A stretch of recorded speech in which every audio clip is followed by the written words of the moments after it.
বীরভূমের তারাপীঠ মন্দির শুধু একটি তীর্থস্থান নয়, এটি রহস্য আর তন্ত্র সাধনার এক ভয়ঙ্কর কেন্দ্র।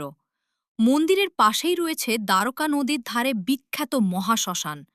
দিনের আলো ফুরুলে এই জায়গার পরিবেশ যেন সম্পূর্ণ বদলে যায়। লোকমুখে শোনা যায় বহু বছর আগে এখানেই থাকতেন মহান সাধক বামক বামাখ্যাপা। সবাই তাকে খ্যাপা বাবা বলেই চিনত। বিশ্বাস করা হয় তিনি নাকি মা তারাকে নিজের চোখে দেখতে পেতেন এবং সাধারণ মানুষের মতোই তার সঙ্গে কথা বলতেন। এক অমাবস্যার গভীর রাতে এক অহংকারী তান্ত্রিক বামাখ্যাপা শক্তিকে পরীক্ষা করতে আসে। সে জ্বলন্ত চিতার সামনে বসে ভয়ঙ্কর মারণ মন্ত্র জপ শুরু করে। ধীরে ধীরে চারদিকের বাতাস ভারী হয়ে ওঠে। হঠাৎ প্রবল ঝড় শুরু হয়, আর শ্মশানের সব আগুন একসঙ্গে দাউ দাউ করে জ্বলে ওঠে। দূর থেকে ভেসে আসে এক অমানুষিক কান্নার শব্দ। সেই মুহূর্তে বামাখ্যাপা হা হা করে হেসে মা তারার নাম ধরে ডাক দেন।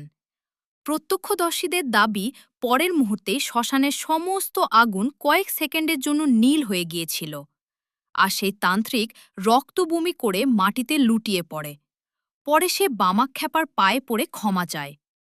আজও অনেক সাধু বলেন, গভীর রাতে মহাশ্মশানে নাকি কিছু চিতার আগুন নিজে থেকেই জ্বলে ওঠে। তাদের বিশ্বাস, মা তারা আজও এই শ্মশানে অদৃশ্য রূপে বিচরণ করেন। আপনি কি কখনো গিয়েছেন তারাপীঠ মহাশ্মশানে? কমেন্টে অবশ্যই জানাবেন।